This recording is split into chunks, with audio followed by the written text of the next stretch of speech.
neste lugar de adoração ao Senhor. Também desejamos boas-vindas aos irmãos que estão nos assistindo de seus lares. Lembro a vocês que estão aqui, os que estão em casa, que na semana passada era nosso objetivo começar a exposição do livro de Daniel, só que a gente teve a dificuldade com a transmissão e decidimos adiar. E hoje eu decidi começar um pouco diferente daquilo que a gente faz com exposição. Quando a gente faz, geralmente dedica um dia para fazer a parte de contexto histórico e depois inicia. Eu já vou iniciar direto e hoje eu irei, apesar de iniciar direto no capítulo 1, a gente vai fazer algumas colocações breves sobre o contexto histórico. Eu peço que todos se coloquem no texto bíblico, que é o texto de Daniel, capítulo 1.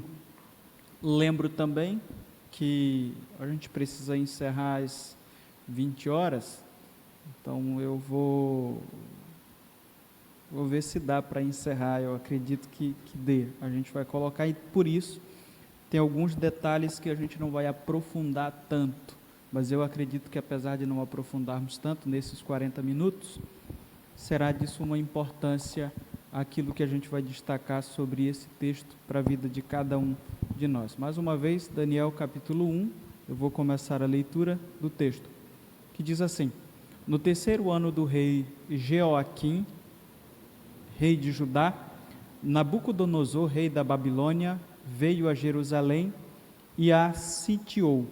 E o Senhor entregou Jeoaquim, rei de Judá, nas suas mãos, e também alguns dos utensílios do templo de Deus.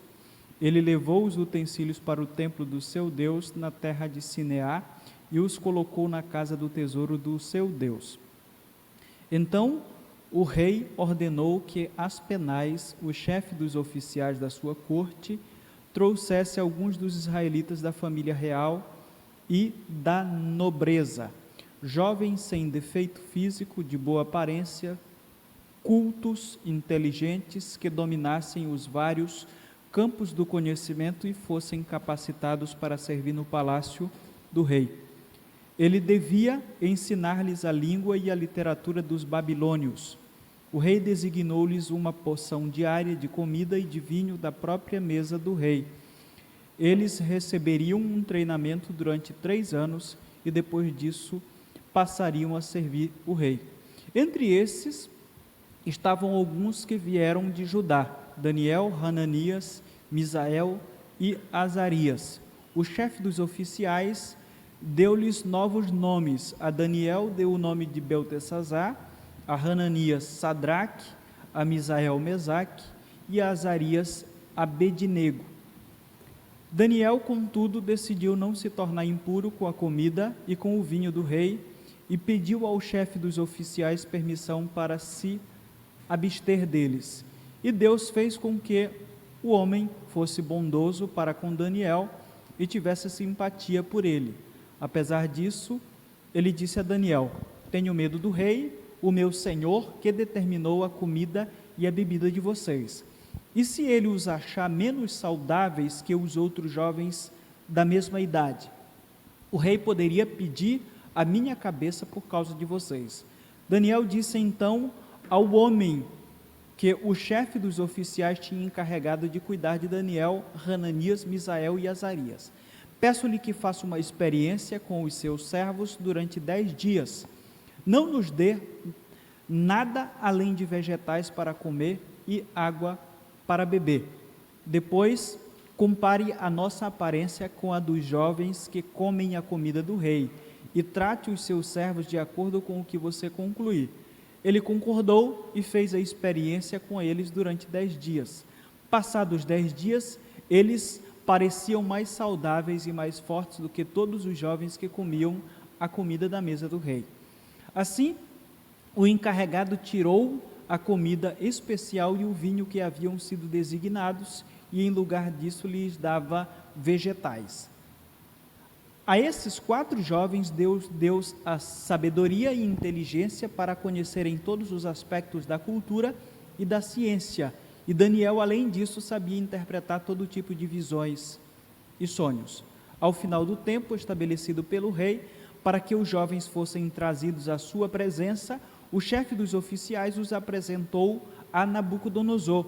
O rei conversou com eles e não encontrou ninguém comparável a Daniel, Hananias, Misael e Azarias, de modo que eles passaram a servir o rei. O rei lhes fez perguntas sobre todos os assuntos nos quais se exigia sabedoria e conhecimento, e descobriu que eram 10 vezes mais sábios do que todos os magos e encantadores de todo o seu reino. E Daniel permaneceu ali até o 1º ano do rei Ciro. Senhor nosso Deus e Pai, a Tua palavra está lida diante de nós. Mais uma vez, neste momento queremos Te pedir que ela seja explicada e aplicada para a edificação de nossas almas. É o que eu Te peço, em nome de Jesus eu Te agradeço. Amém.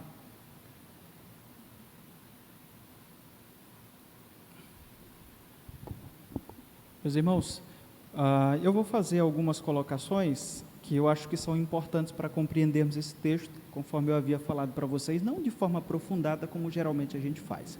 Quando você olha para o texto, o que você tem? O texto dá uma informação histórica, no 3º ano do reinado de Jeoaquim, rei de Judá. Próximo daquela época, na verdade, já havia sido destruído o reino de Israel, então existia o reino de Judá, que fazia parte antigamente das 12 tribos, agora são 2 tribos, principalmente a tribo de Judá e a tribo de Benjamim, que se aliou, e parte da tribo de Simeão, que recebeu propriedade ou herança dentro do contexto de Judá. Quando se refere, ou autores bíblicos se referem ao reino de Judá, ele está se referindo ao reino que é comandado especificamente pela família de Davi, junto com a elite de soldados que fazia parte da tribo de Benjamim, principalmente. Então o texto está se referindo a isso, isso é importante.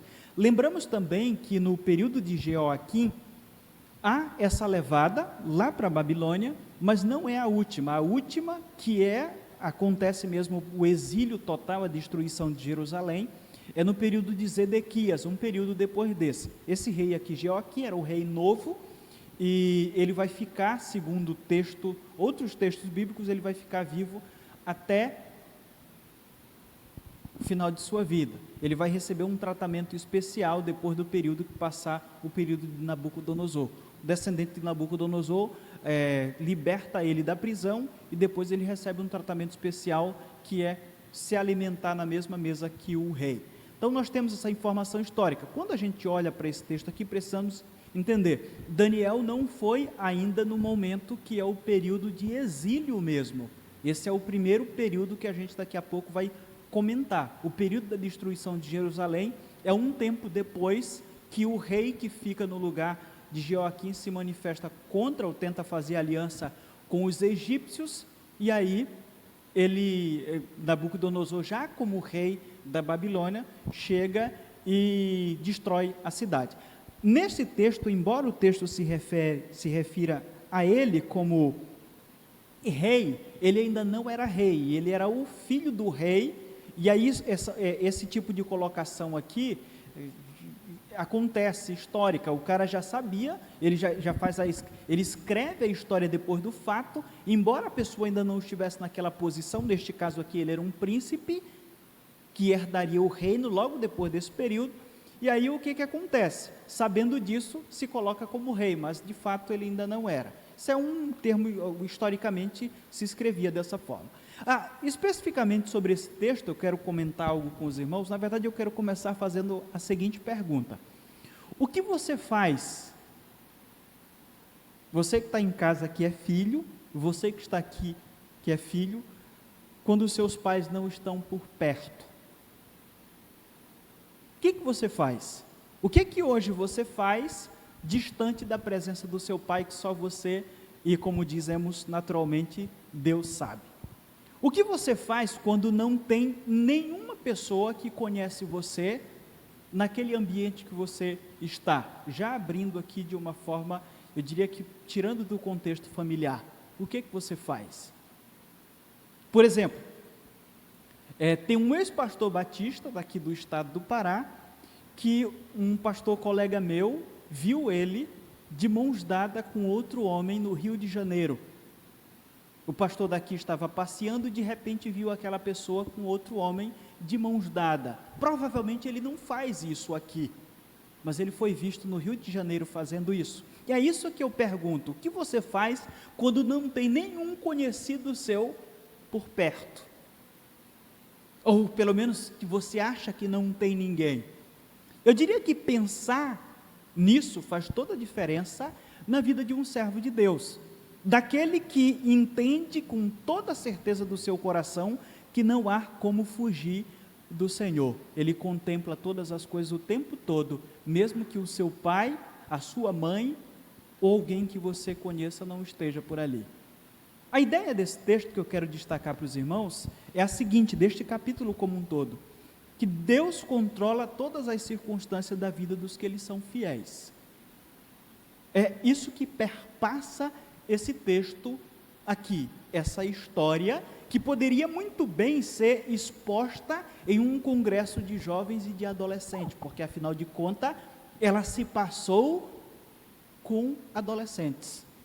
Às vezes a gente olha para a figura de Daniel e a gente esquece, a gente olha só para a figura de Daniel como um senhor e esquece deste capítulo que é tão importante para o desenrolar dessa história. Mais uma vez, esse texto nos ensina que Deus controla todas as circunstâncias de nossas vidas. Em termos práticos, ou Deus controla todas as circunstâncias da vida daqueles que lhe são fiéis.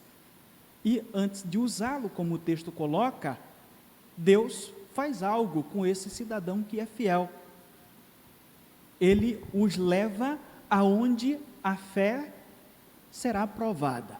Do versículo 1 ao versículo 7, a gente percebe isso. Mais uma vez, Deus controlando a vida daqueles que são fiéis a Ele, Ele controla e quer usar essas pessoas, mas antes de usá-las para o seu objetivo, Ele vai lá e testa-os. E nesse testar, Ele leva esses servos dele até um local em que a fé é provada, para que a partir dali ele cumpra com aquilo que ele tem para a vida daquele cidadão. Em 606, na verdade 606 ou 605, antes de Cristo, Nabucodonosor sitiou Jerusalém, que é o que o texto está colocando aqui para nós. O texto vai dizer, no terceiro ano do reinado de Joaquim. Foi no 605 ou 606, ou a mesma data pode ser para as duas coisas. Por que pode ser?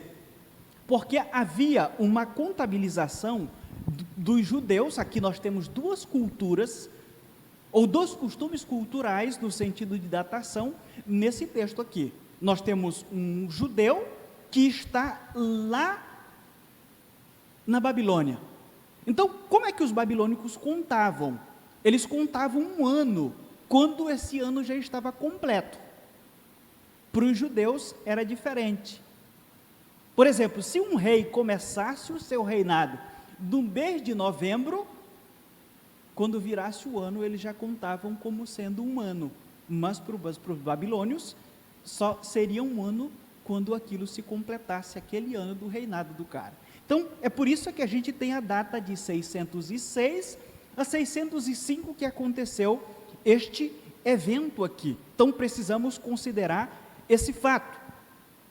Outro destaque que eu faço é aquilo que eu já disse. Nabucodonosor ainda não era rei, ele era filho de Nabopolassar, que era de fato o rei da Babilônia. Ele era apenas um príncipe herdeiro que comandava o exército de seu pai. Ele se tornou rei pertinho deste período, em 605, depois de vencer uma batalha chamada Batalha de Carquemis, contra os egípcios. E a partir dessa batalha que ele venceu, ele tomou o controle da Palestina, sendo a Palestina principalmente a Síria, que fica naquela região. Daniel utiliza o mesmo nome para a Babilônia. O texto coloca aí, eu preciso fazer esse destaque antes da gente prosseguir, citado por Moisés em Gênesis capítulo 10, versículo 10. Quando ele fala do rei Nimrod, que abrangia, o texto lá literalmente vai dizer, Babel, Ereque, Acade e Calné, na terra de Sinar. Aqui nós temos a repetição da terra de Sinar. No capítulo 11, versículo 2 de Gênesis, o texto vai dizer que essa é uma planície povoada depois do dilúvio, onde a humanidade, ainda falando o mesmo idioma, construiu a Torre de Babel. Então, é algo interessante que a gente precisa comentar. Essa região aqui é a região onde foi construída a Torre de Babel. E aí, se você me perguntar onde fica isso hoje, fica no Iraque. Inclusive,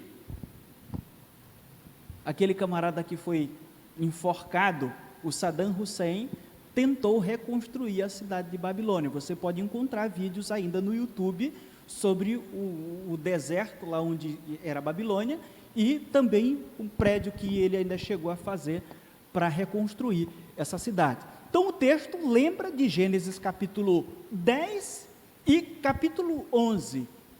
Ele faz esse link para situar os seus leitores. Essa região era conhecida como a região da Mesopotâmia. O que significa Mesopotâmia? Meso significa entre, e pótamos é rio. Então ficava entre rios, entre os rios Tigre e o rio Eufrates. Por isso é que a gente se refere à Mesopotâmia. Já é um termo grego que usa como nomenclatura dessa localidade. Uma das políticas de governo, tudo isso eu quero situar vocês para que nós possamos compreender aquilo que se desenrolará desse texto bíblico e dos demais. Uma das políticas do governo de Nabucodonosor exigia que os nobres e descendentes reais fossem treinados, para que ele pudesse usá-los dentro do seu governo. Então isso era uma exigência comum, o que nos leva a crer que Daniel e seus amigos, segundo o próprio texto diz o versículo 3, eram de famílias ricas e influentes da sociedade judaica, ou eles eram descendentes de Davi. O texto vai falar sobre nobres. Então Daniel vinha de uma família rica, mas independente da sua posição, dentro da sociedade judaica, Daniel era um servo de Deus. O dinheiro não o corrompeu. O texto revela alguns fatos importantes sobre Daniel. Ele e seus amigos, o texto vai dizer, o versículo 4, você pode acompanhar, pela descrição que se faz, ou a narrativa que se faz, é que Daniel era bonito. Ele era um rapaz muito belo. Ele também não tinha defeito físico, porque era exigido que na presença do rei Nabucodonosor, o que era comandante do mundo naquele momento, aquilo que fosse portado diante dele precisava ser bonito, precisava ser sem defeito. E aí o texto vai falar que precisava ser sem defeito físico, eles precisavam ser inteligentes e capazes de aprender com rapidez. Essa é a ideia que nós temos no versículo 4. Então você já aprende no texto sobre mais ou menos como era o porte físico de Daniel. Os jovens teriam a melhor comida da Babilônia, segundo o versículo 5, e o melhor treinamento intelectual, segundo o mesmo verso, daquela época durante um período de 3 anos. Esse treinamento, sem dúvida, a gente acredita que mudaria a identidade desses jovens, ou o objetivo era esse, mudar a identidade deles. Ele deveria ensinar-lhes a língua e a literatura dos babilônios. O idioma e literatura de um povo é fundamental na formação de sua identidade. Então, quando Nabucodonosor tinha essa ideia de fazer com que aqueles jovens aprendessem a literatura dos babilônios e o idioma, o objetivo, além de outras coisas, era mudar a cultura daquelas pessoas, e com isso essas pessoas perderiam a identidade. Esse é um ponto fundamental para a gente entender. São destaques que eu disse para vocês, não temos como aprofundar tanto, mas são coisas simples que o texto vai nos mostrando. Essa formação, mais uma vez, tinha o objetivo de eliminar da vida daqueles jovens as influências judaicas que eles tinham e que o rei sabia. Aqueles adolescentes, outro ponto interessante, chegaram na Babilônia com os seguintes nomes, e o texto coloca aí: Daniel significa Deus é o meu juiz, Hananias significa Yahvé ou Yahvé, foi benigno. Misael, quem é como Deus? É o significado de Misael. E Azarias, que é Yahvé tem ajudado. Então, provavelmente essa criança nasceu em um momento onde a sua família entendeu que Deus estava presente. Ele os tinha ajudado. Eles eram chamados pelo nome de seu Deus. Você não precisa lembrar o significado de todos os nomes que eu estou colocando. Lembre-se apenas, esses 3 jovens tinham os seus nomes ligados ao nome de seu Deus. Mas agora seriam chamados pelo nome dos deuses de Nabucodonosor. Ele está tentando eliminar qualquer resquício da cultura judaica, da vida daqueles jovens que ele entendeu que seriam importantes para o seu reino. Beltesazar, que é o nome de Daniel, significa Deus proteja a sua vida, ou Marduk, que era o deus de Nabucodonosor, proteja a sua vida. Sadraque quer dizer que ele era da ordem de Acur, que era o deus da lua. Mesaque, quem é como Acur, ou quem é como o deus da lua. Abednego, que era servo de Nebo, literalmente, servo de Nebo, deus da sabedoria e da escrita, ou guardião das tábuas do destino. Era assim que Nabucodonosor acreditava. Dos vários jovens selecionados de Judá, o texto vai nos dizer que Daniel, Hananias, Misael e Azarias se destacaram por causa da fidelidade que eles decidiram ter ao Senhor. Provavelmente existiam alguns outros jovens da elite judaica que estavam ali, mas eles não são citados, porque provavelmente decidiram aceitar as imposições de Nabucodonosor, provavelmente porque não eram fiéis ao Senhor, e também porque temiam por suas vidas. O versículo 6 e o versículo 7 nos mostram. É possível que essa atitude de Nabucodonosor fosse uma estratégia, mais uma vez, política para atrair os judeus. O que é que nós temos aqui? Ele pega 3 jovens que faziam parte do contexto judaico, ensina toda a cultura dos babilônios, inclusive o idioma. Com isso ele conseguia eliminar alguns aspectos culturais dos judeus. E segundo aquilo que a gente percebe, provavelmente isso fazia parte da sua política, porque para dominar os judeus, ele precisaria dos próprios judeus. Até alguém que pudesse conversar com ele, servir como ponte para que a dominação acontecesse sem revoltas no futuro. Ele teria homens inteligentes para torná-los suas marionetes. É o que a gente percebe. Mas ele não sabia que Daniel já tinha seu titereiro, que é aquele que domina a marionete. Deus já dominava a sua vida e ele decidiu que Deus seria ou continuaria sendo o dominador de sua vida. Ele entendia que apesar da prova que estava passando naquele momento, Deus estava ali. Provavelmente, irmãos, esses 3 jovens foram castrados. Recentemente, o pessoal da ideologia de gênero tende ou tenta atribuir ao profeta Daniel a homossexualidade. Provavelmente ele foi castrado juntamente com os seus amigos. E talvez isso explique o fato da Bíblia não falar sobre casamento. Há uma grande possibilidade. Pense sobre isso. O segundo destaque que fazemos sobre esse texto é que, quando nós somos fiéis, e que Deus nos leva a um ponto em que a nossa fé será provada, e nós passamos no teste, Ele nos capacita.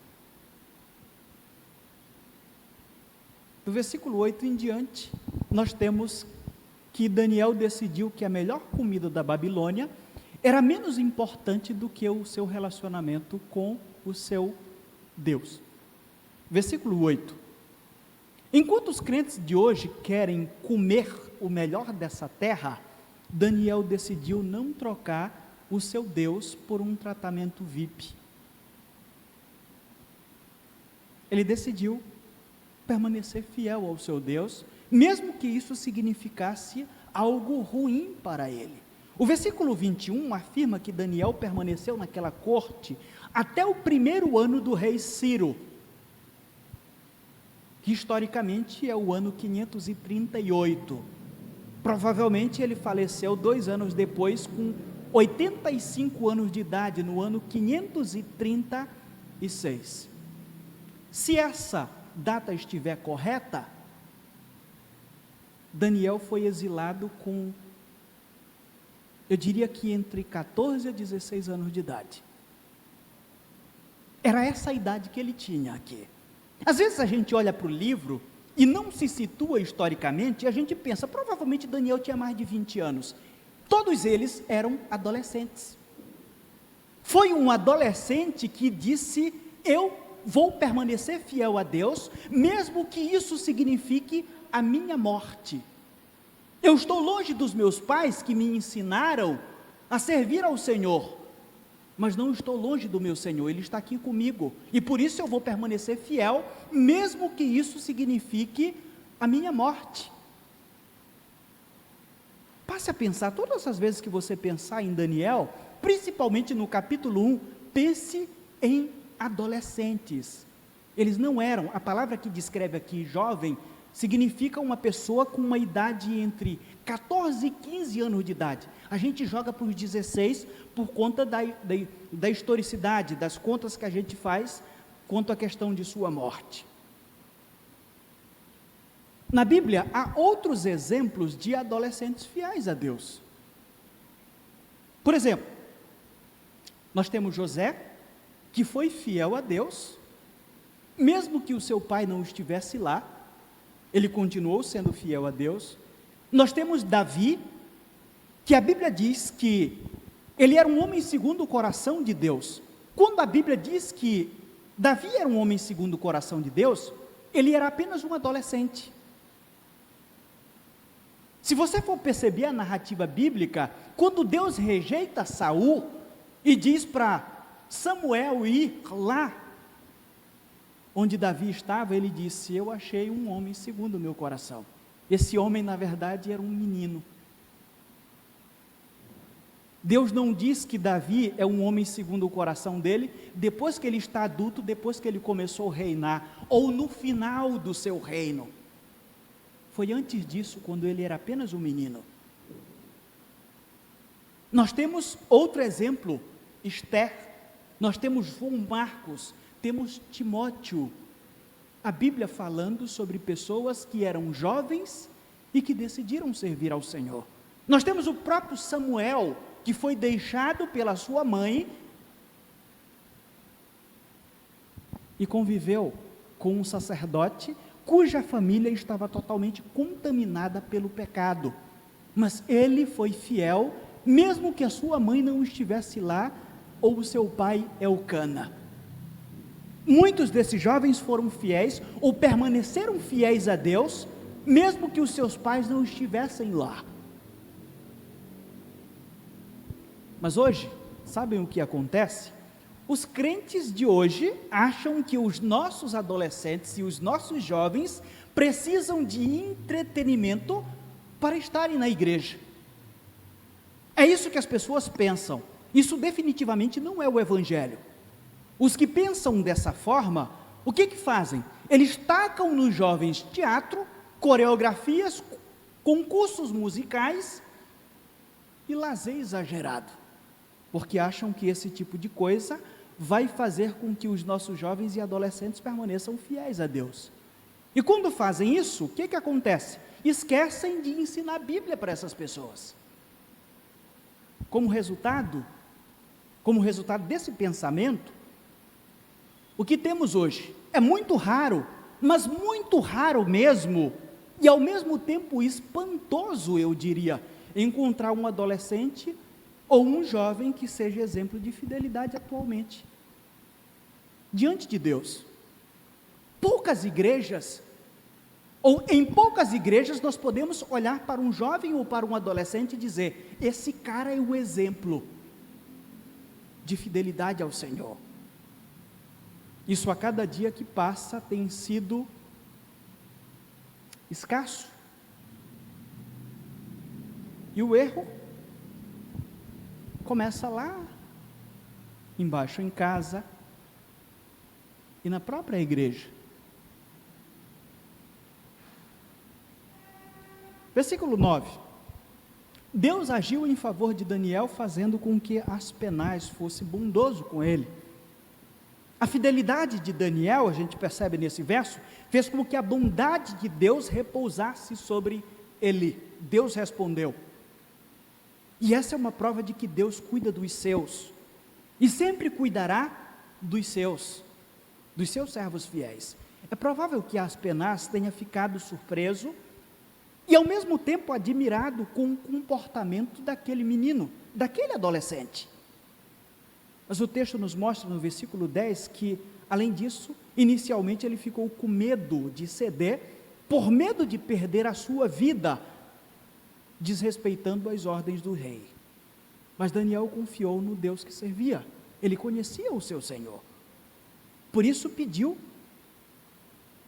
que o oficial do rei fizesse um teste antes de conceder a ele o seu pedido de forma definitiva. O versículo 11, 12 e 13 nos dizem isso.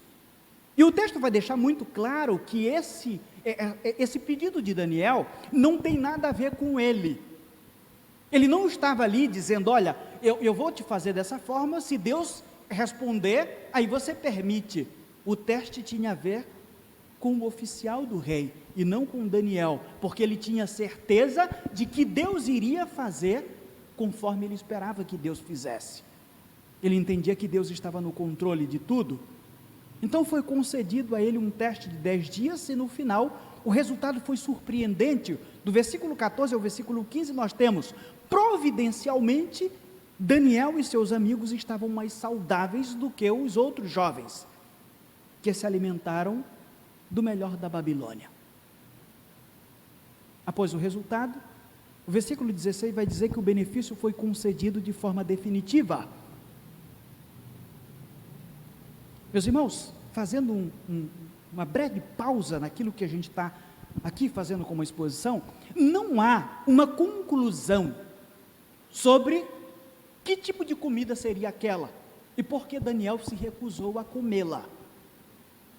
O que nós podemos imaginar é o seguinte: a comida que era oferecida ao rei, assim como as comidas que aqueles povos pagãos comiam, geralmente, ou quase 100%, eram oferecidas em templos pagãos, principalmente a comida do rei.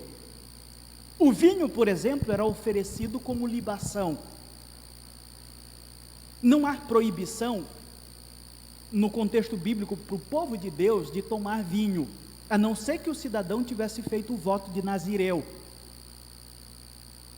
Há alguns textos bíblicos que falam sobre o exceder um determinado grau de bebida, então a Bíblia coloca como algo negativo, mas não há uma proibição. Então se questiona por que Daniel não quis tomar o vinho do rei, e por que ele não quis comer a comida do rei. A resposta seria provável de que ele entendeu que tanto o vinho quanto as carnes que o rei ingeria ali poderiam ter sido oferecidas em templos ou aos deuses do rei. O vinho como libação derramava-se no chão como oferta àquele deus ou à divindade, e também a comida. Algumas pessoas olham para esse texto e acham o seguinte, que aqui nós temos uma base bíblica para sermos vegetarianos. O texto não está falando nada sobre isso. A ideia provável, literalmente o texto se refere a algo que era semeado, não diz o que Daniel, não diz quais seriam esses vegetais. O que Daniel percebeu é que nesse cultivo desses vegetais, não havia um ritual onde se oferecia aquela plantação, pelo menos dentro daquele contexto, a um determinado Deus. Então ele entendeu que aqueles vegetais estavam isentos de alguma prática de idolatria, então por isso seria melhor comê-los, e não a carne e o vinho do rei. O livro de Daniel é o livro do Deus soberano. O tema desse livro, que geralmente eu destacaria na introdução, ou na primeira exposição do contexto geral do texto, o livro tem como tema o completo domínio de Deus sobre a história humana. É isso que você vai ver nesse livro aqui. Ele abre com o personagem, ou um dos personagens principais, sendo levado para uma espécie de exílio, provavelmente sendo castrado para se tornar um oficial de um rei. Mas a visão dele é sempre positiva, porque ele entende que o seu Deus é que tem o controle de todas as coisas, e não o rei, que no início é descrito como o grande dominador. Inclusive, ele vai até deixar muito claro para nós que o seu Deus está tanto no controle de todas as coisas, que ele é capaz até de humilhar esse rei. E é isso que acontece nos capítulos posteriores. Ele faz isso em alguns momentos. Então, mais uma vez, o tema desse livro é o completo domínio de Deus sobre a história humana. O completo domínio de Deus sobre a história humana, porque Ele controla as coisas boas e as ruins que estão acontecendo conosco, e também controla aquilo que ainda vai acontecer, porque é isso que Deus faz neste livro. Ele revela a Daniel algumas coisas que iriam acontecer em anos posteriores, inclusive no final, coisas que ainda não aconteceram até hoje. A história de Daniel estava debaixo desse domínio, é isso que ele quer enfatizar para nós, e a tua também está, a minha também está, mas para que ela seja contada no futuro, a minha história e a sua, é importante que tomemos a decisão de não nos contaminar com esse mundo que está diante de nós. É importante que tomemos a decisão, de uma vez por todas, de que iremos dizer não aos prazeres de nossa carne, e é a partir daí que podemos ter certeza de que Deus estará conosco o tempo todo e nos revelará aquilo que Ele ainda irá fazer neste mundo e através de nossas vidas. Do versículo 17 ao versículo 21, nós temos o nosso último destaque. Deus controla tudo na vida daqueles que lhe são fiéis, mas às vezes Ele os prova, Ele leva essas pessoas a um momento de prova de sua fé, e quando elas passam no teste, esse mesmo Deus capacita, e depois Ele recompensa. Ele recompensa. Eu quero fazer uma citação direta sobre os babilônios. Seguinte forma: os escritores afirmam que o curso das estrelas era observado pelos caldeus, visto que nenhuma região no mundo era tão plana que permitisse uma visão tão ampla de todos os horizontes. Assim, os caldeus estavam em posição favorável para estudarem os céus expostos tão amplamente à visão humana, e eram totalmente abertos ao estudo da astronomia. Alguém cita isso sobre os caldeus. Mas mesmo com tais privilégios, os caldeus seguiam seus embustes e artes mágicas. Acreditamos que Daniel e seus amigos não foram dotados por Deus desses embustes e dessas artes mágicas. Acreditamos que eles tinham apenas o conhecimento científico, como nós conhecemos a ciência atualmente. A astronomia envolvia, além de conhecer, no sentido de ciência estudada, como algumas questões mágicas. Neste caso, pelo próprio texto, vai colocar que eles tinham um conhecimento científico apenas, sem a contaminação que entrava pelas portas ou pelas janelas dos estudiosos da cultura dos caldeus. Porque todo o conhecimento científico e cultural, segundo o texto, veio a eles através do Senhor. Foi Deus que deu. Primeiro, Deus já abriu a mente daqueles jovens para que eles pudessem ser inteligentes, e por isso eles foram escolhidos. E Daniel vai deixar isso muito claro. O objetivo dele é que Deus está controlando tudo, mesmo que ele tenha uma bela aparência, um belo porte físico, é Deus que está no controle de todas as coisas no seu livro. Ele vai deixar isso claro do início ao fim. E é Deus, ele deixa, não é a minha própria inteligência, é o meu Deus que me recompensa com sabedoria correta, diferente daqueles que estudavam e misturavam ciência e embustes. Na prova final, na presença do rei, não foi encontrado, segundo o texto bíblico, do versículo 18 ao versículo 19, ninguém tão inteligente e sábio como eles. Eles se formaram com os primeiros da turma. Esses 3 adolescentes que agora já eram jovens. O próprio rei comprovou isso, segundo o versículo 19. Após conversar com eles, o rei percebeu isso. Além disso, o texto vai dizer que eles aplicaram uma espécie de prova para testar aqueles jovens. E o que foi constatado é que aqueles rapazes eram brilhantes, estavam muito além de seus colegas de faculdade. Segundo o versículo 20, é dito que os caldeus se gabavam de que eles mesmos eram sábios por natureza e que todas as demais nações eram bárbaras. Eles pensavam assim. Esse negócio que a gente estuda em história, de que os europeus se achavam evoluídos, a começar pela questão de Gênesis capítulo 9, né? Foi uma das questões que foram utilizadas na história, principalmente da igreja, para justificar a escravidão. Então, nós estamos em uma posição aqui, e os negros estão em uma posição inferior. Aí depois vem a evolução, que utiliza a mesma ideia, de que nós estamos com uma cultura mais evoluída, nós evoluímos mais. Então essas pessoas, esses povos, tanto os africanos quanto os ameríndios, não são evoluídos. E aí a gente acha, por exemplo, estudando isso, que apenas esses povos pensavam dessa forma. Lá no passado, os caldeus já se imaginavam dessa forma. Eles achavam que eles estavam no topo do mundo, que eles eram sábios por natureza e que as demais nações eram bárbaras, eram sem cultura.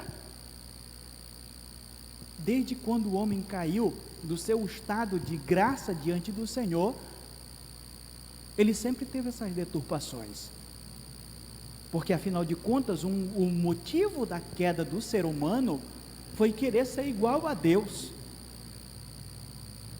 Então, se o ser humano caiu do estado de graça por querer ser igual a Deus, para ele se achar melhor do que o que está do seu lado, isso é coisa pouca.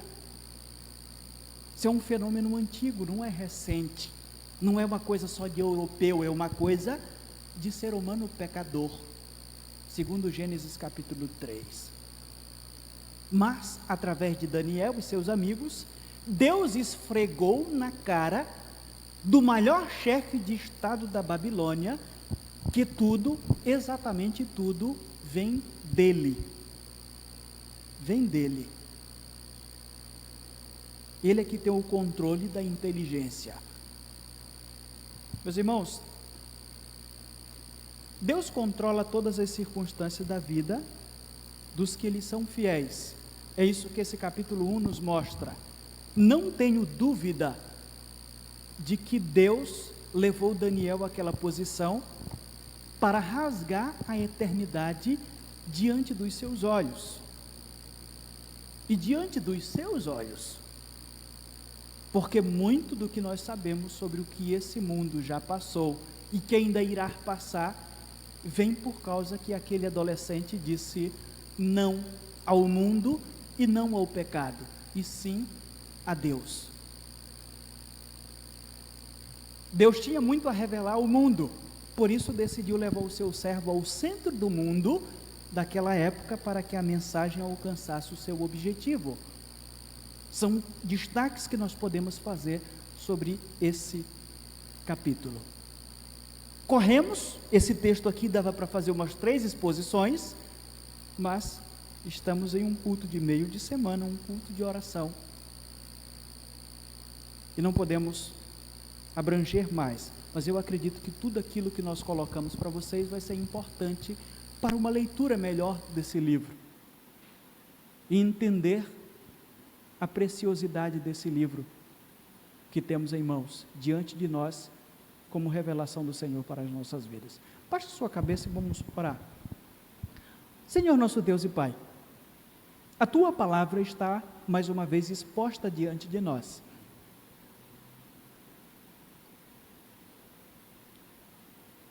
De forma, acredito que clara, de forma simples para a compreensão dos Teus servos. Mas, Pai, eu não sou autossuficiente, não tenho na íntegra todo o domínio da clareza. Acredito que alguma coisa possa ter ficado de fora daquilo que nós tínhamos para expressar para os teus servos, ou que eles queriam saber. Mas apesar disso, eu entendo que o teu Santo Espírito, que conduz todas as coisas, que revela ao homem aquilo que a tua palavra quis nos mostrar, esse aplicará ela ao coração de cada um de nós.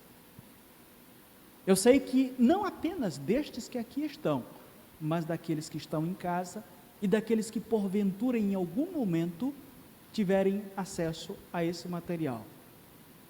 Eu te peço que ela continue a fazer efeito em nossas vidas. Eu te peço que ela cause reflexão a cada um de nós, que o teu Santo Espírito conduza a tua palavra sempre a esse ponto de reflexão, para que haja edificação, para que haja conversão e para que haja condenação. Nos abençoe, Pai, nesta noite, nos leve em paz até os nossos lares, em nome do teu Filho Jesus. Amém.